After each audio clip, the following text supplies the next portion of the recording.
Hi friends, welcome to our channel. Telugu Bigg Boss season 7 finally రైతు బిడ్డ Bigg Boss season గెలిచారనమాట.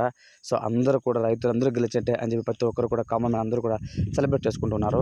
అయితే నిన్న రాత్రి అన్నపూర్ణ స్టూడియో బయట సెలబ్రిటీ అందరూ షూటింగ్ అయిపోయి బయటకు వస్తున్న ప్రొసీజర్లో సో మన అశ్విని శ్రీ కారు అలానే అమర్దీప్ చౌదరి కారు పైన దాడి చేశారు మన పల్లవి ప్రశాంత్ అభిమానులు. అంటే అశ్విని శ్రీ కారు పైన ఏం దాడి చేయలేదు, కానీ ముఖ్యంగా అమర్దీప్ చౌదరి వాళ్ళ కారు, వాళ్ళ అమ్మగారు, దాని తర్వాత వాళ్ళ వైఫ్ ఇద్దరు, అమర్దీప్ చౌదరి ముగ్గురిని వాళ్ళు చుట్టుముట్టి కారు అద్దాలు పగలగొట్టడం జరిగిందనమాట. సో చాలా అయితే అందరూ భయభ్రాంతులకు గురైనారు.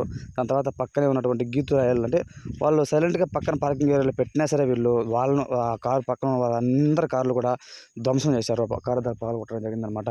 అందులో గీతు రాయల కారు ఉంది, at the same time Ashwini Sri car ఉంది, దాని తర్వాత శోభా శెట్టి కారు ఉంది.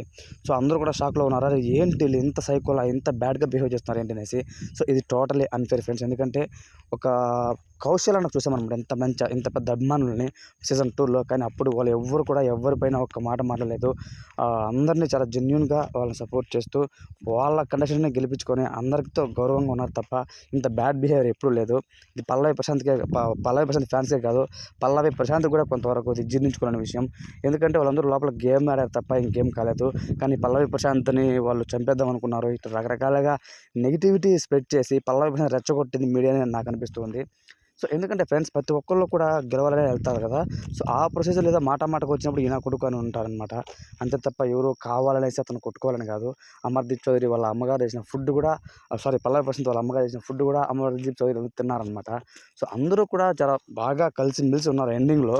కానీ ఈ తరుణంలో సీజన్ అయిపోయే ముందర కూడా వాళ్ళు కొంతవరకు అభిమానులు కంట్రోల్ చేసుకొని ఉండుంటే బాగుండేది. సో ఇదైతే నాకు అస్సలు నచ్చలేదు friends. Totally unfair. Geetu Royal అయితే కేసు కూడా ఫైల్ చేసిందనమాట ఆ పల్లవి ప్రశాంత్ అభిమానుల పైన. సో నాకైతే ఇది అస్సలు నచ్చలేదు ఫ్రెండ్స్. ఒక పల్లవి ప్రశాంత్కే కాదు, ఇది పల్లవి ప్రశాంత్తో పాటు ఉన్నటువంటి రైతులందరికీ కూడా ఇది బ్యాడ్ అని చెప్పుకోవచ్చు. ఎందుకంటే శివాజీ గారి విషయంలో పల్లవి ప్రశాంత్ జెన్యున్గా ఉన్నాడు. పల్లవి ప్రశాంత్ పట్ల పల్లవి ప్రశాంత్ అభిమానం అంతా జెన్యున్గా ఉండాలి. అంతేకాని కార్లపైన దాడి చేసి వాళ్ళ అమ్మగారు వాళ్ళ భార్య గారు చాలా అయితే భయభ్రాంతికి గురయ్యారనమాట. ఇది కరెక్ట్ కాదు. పల్లవి ప్రశాంత్ డిజర్వ్డ్ కండిషన్ అది నాకు తెలుసు, కానీ ఈ విధంగా చేయడం కరెక్ట్ కాదు. ఫ్రెండ్స్ మీ ఒపీనియన్ ఏంటి కామెంట్ రూపంలో తెలియచేయండి. Thanks for watching.